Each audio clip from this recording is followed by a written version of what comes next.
Dear students, welcome to the today e-lecture of CVMR, Consumer Behavior and Market Research, Unit 3rd, Consumer as an Individual, lecture number 13.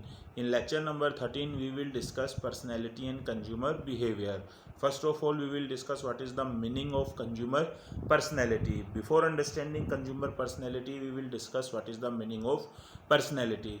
The term personality has been derived from Latin word personare, which means to speak about. तो personality का मतलब क्या होता है?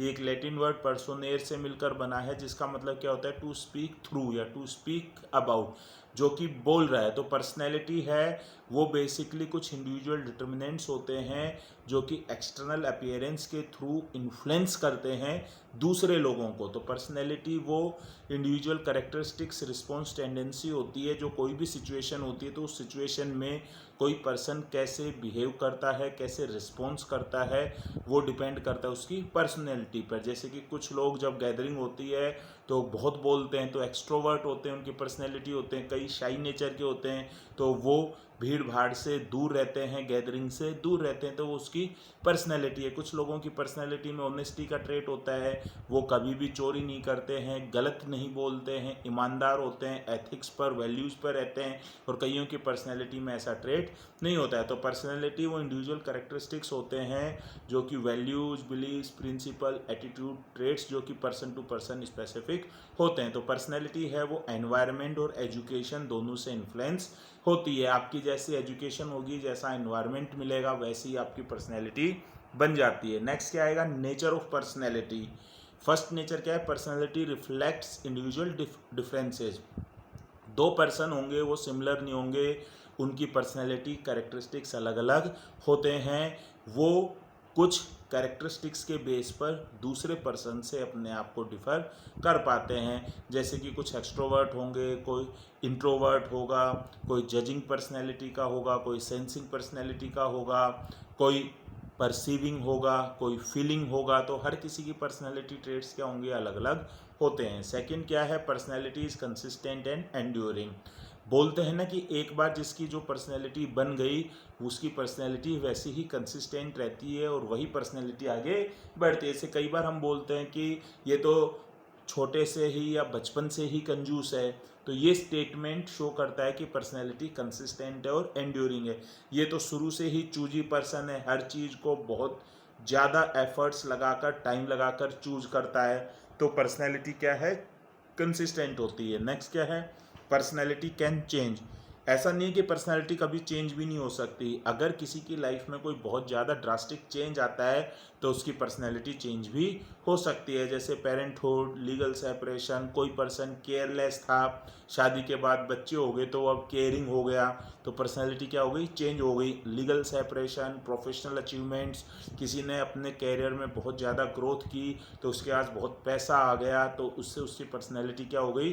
Change हो गई। तो research है वो पर्सनैलिटी के ऊपर कंडक्ट किया गया, तो ये कहता है कि अगर किसी पर्सन की लाइफ में कोई ड्रास्टिक चेंज होता है तो उसकी पर्सनैलिटी चेंज हो जाती है। एक रिसर्च हुआ है जो कि बताता है कि जैसे जैसे एज बढ़ती जाती है, आदमी ज़्यादा रिस्पॉन्सिबल, ऑर्गेनाइज और फोकस्ड होता जाता है। तो ये पर्सनैलिटी के क्या हो गए? कैरेक्टरिस्टिक्स हो गए। नेक्स्ट, डिटर्मिनेंट्स ऑफ पर्सनैलिटी, कि वो क्या फैक्टर्स हैं जो कि किसी भी पर्सन की पर्सनैलिटी को डिटरमाइन यानी कि निर्धारित करते हैं। तो फर्स्ट क्या है? Biological factor. बायोलॉजिकल फैक्टर्स का मतलब वो फैक्टर्स जो कि पर्सन में बायोलॉजिकल सिस्टम की वजह से आते हैं और उससे उनकी पर्सनैलिटी बनती है। तो फर्स्ट क्या है? हेरिडिटी, वंशानुगति। हर क्रोमोसोम्स पर पीढ़ी दर पीढ़ी जो जीन्स हैं वो एक एंसेस्टर से डिसेंसेंट यानी कि पूर्वजों से मिलते रहते हैं। जैसे कि एस्थमेटिक है, कैंसर की डिजीज है, या कुछ एलर्जीज हैं, या आँखों का रंग है, हेयर कलर्स है, तो ये हेरिडिटी में एक पर्सन से दूसरे पर्सन में आते हैं। तो ये भी पर्सनैलिटी के डिटर्मिनेंट होते हैं। Second, brain.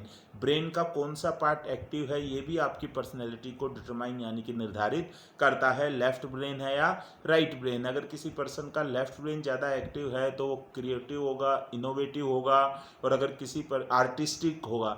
और अगर किसी पर्सन का राइट ब्रेन वाला पोर्शन ज़्यादा एक्टिव है तो वो पर्सन है लॉजिकल थिंकिंग वाला होगा। कहने का मतलब है जिस पर्सन का लेफ्ट ब्रेन ज़्यादा एक्टिव है वो दिल से काम लेता है, और जिसका राइट ब्रेन ज़्यादा एक्टिव है वो दिमाग से काम लेता है। नेक्स्ट क्या है, फिजिकल फीचर्स। एक पर्टिकुलर आप जियोग्राफी में रहते हो, कंटिनेंट में रहते हो, तो वहाँ की जो आबादी है उनके जैसे फिजिकल फीचर्स होते हैं वैसे ही आपकी पर्सनैलिटी में होते हैं। जैसे कि हम इजीली जापानीज या चाइनीज को उनके फिजिकल फीचर्स से आइडेंटिफाई कर लेते हैं, या कोई अमेरिकन है, अफ्रीकन है, तो हम उनके फिजिकल फीचर्स से उन्हें आइडेंटिफाई कर लेते हैं, या कोई एशियन है तो हम उनको उनके फिजिकल फीचर्स से आइडेंटिफाई कर लेते हैं। तो आपकी पर्सनैलिटी के ये भी डिटर्मिनेंट होते हैं। Second, cultural factor. आप क्या खाते हो, क्या पहनते हो, कैसे रहते हो, कौन से स्पोर्ट्स देखते हो, कौन सा म्यूजिक सुनते हो, ये आपकी पर्सनैलिटी के डिटर्मिनेंट आपके कल्चरल फैक्टर की वजह से होते हैं। तो पर्सन जिस कल्चर में रहता है उस कल्चर के जो rules regulations, customs, beliefs, rituals, values हैं वो भी आपकी पर्सनैलिटी में आ जाते हैं। जैसे कि फॉर एग्जांपल बड़ों की बात सुनना, बड़ों का कहना मानना, बड़ों के सामने नहीं बोलना, ये सब इंडियन कल्चर के ट्रेट्स हैं। तो जो पर्सन है, यंगर हैं, उनकी पर्सनैलिटी में ट्रेट आता है। अपने माँ बाप के साथ रहना, अपने माँ बाप की सेवा करना, ये इंडियन कल्चर के ट्रेट्स हैं, वैल्यूज़ हैं। तो ये हमारी पर्सनैलिटी में आता है। कोई अमेरिकन कल्चर में पैदा हुआ है तो वो अपने गार्जियन से अलग रह रहा है, तो वो उसकी पर्सनैलिटी में ट्रेट्स वहाँ से आते हैं। हम है हिंदी म्यूजिक सुन रहे हैं, बॉलीवुड मूवीज़ पसंद करते हैं, हमारी पर्सनैलिटी का ये ट्रेट इंडियन कल्चर की वजह से आ रहा है। हम क्या खा रहे हैं, कौन सा त्यौहार सेलिब्रेट कर रहे हैं, ये भी हमारी पर्सनैलिटी में कल्चर की वजह से आ रहा है। इसी तरह कल्चर में नंबर ऑफ सब कल्चर्स होते हैं, तो आपकी पर्सनैलिटी के ट्रेट्स को आपका सब कल्चर भी इम्पैक्ट करता है। नेक्स्ट क्या है, फैमिली एंड सोशल फैक्टर।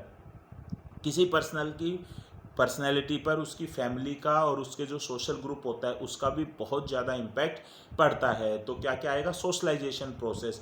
कोई भी है एज ए ह्यूमन बीइंग आता है, जिसका जन्म होता है, तो उसका परिवार से सोशलाइजेशन कराना उसकी फैमिली का काम होता है। तो सोशलाइजेशन है किसी भी पर्सन का, सबसे पहले उसका कॉन्टैक्ट उसकी मदर से होता है, फिर बाकी के अदर फैमिली मेम्बर से होते हैं। तो जो संस्कार मिलते हैं वो आपको आपके परिवार से मिलते हैं। तो ये परिवार की जिम्मेदारी होती है कि किसी भी पर्सन की पर्सनैलिटी को वो निर्धारित करे।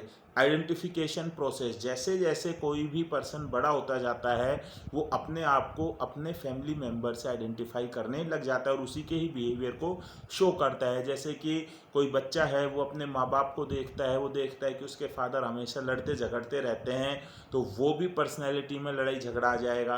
कोई दूसरा बच्चा है, उसके माँ बाप सॉफ्ट स्पोकन है, वो हमेशा अच्छे से बात करते हैं, दूसरों की रिस्पेक्ट करते हैं, तो वो भी अपने माँ बाप के एक्शंस को इमिटेट करेगा और वो दूसरों का सम्मान करना उसकी पर्सनैलिटी में आ जाएगा। तो सोशलाइजेशन और आइडेंटिफिकेशन प्रोसेस हैं, ये बेसिकली इन्फ्लुएंस्ड होते हैं होम एनवायरनमेंट से, फैमिली मेम्बर्स से एंड सोशल ग्रुप से। तो फर्स्ट क्या आएगा, होम एनवायरनमेंट। अगर किसी चिल्ड्रन ऐसे घर में रहता है जिसकी अपब्रिंगिंग कोल्ड अनस्टिमुलेटिंग एनवायरनमेंट में हुई है, जहाँ के फादर हैं, गार्जियन हैं, मदर आपस में लड़ते झगड़ते रहते हैं, एक दूसरे पे चिल्लाते रहते हैं, केयरिंग नहीं करते हैं, तो उस पर्सन की पर्सनैलिटी या उस बच्चे की पर्सनैलिटी अच्छे ढंग से इम्प्रूव नहीं हो पाएगी। और दूसरी जगह जहाँ पर होम एनवायरनमेंट वार्म है, लविंग है, स्टिमुलेटिंग एनवायरनमेंट है, पेरेंट्स अपने बच्चे को पूरा टाइम देते हैं, वहाँ पर जो बच्चा है उसकी पर्सनैलिटी में अलग ही इम्प्रूवमेंट आएगा। तो होम एनवायरनमेंट से भी पर्सनैलिटी है वो डिटरमाइन होती है। दूसरा, फैमिली मेम्बर्स।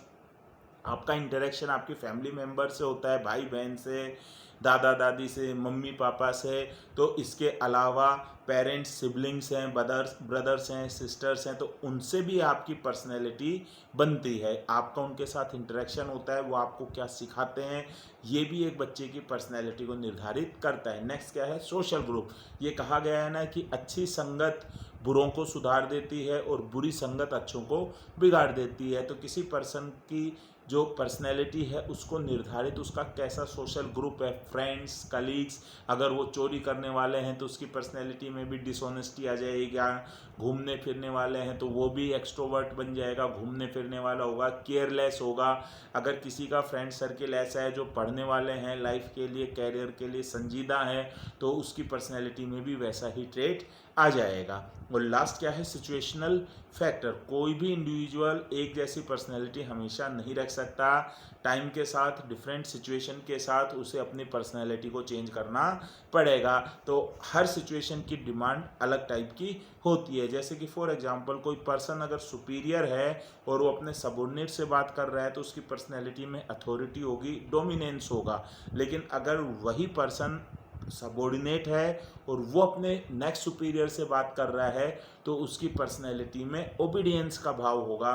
तो जैसे ही सिचुएशन चेंज हुई उसकी पर्सनैलिटी चेंज होगी। पहली सिचुएशन में वो खुद सुपीरियर था और दूसरी सिचुएशन में उसके ऊपर सुपीरियर था, वो क्या बन गया, सबॉर्डिनेट बन गया। तो सिचुएशन के बेस पर भी पर्सनैलिटी क्या होती है, चेंज होती है। तो ये पर्सनैलिटी के क्या होते हैं, डिटर्मिनेंट्स। नेक्स्ट डिटर्मिनेंट्स क्या होते हैं और क्या क्या होते हैं, टेम्परामेंट। टेम्परामेंट का मतलब होता है कि degree to which one response emotionally, कि कोई पर्सन इमोशनली कितना स्ट्रोंग है।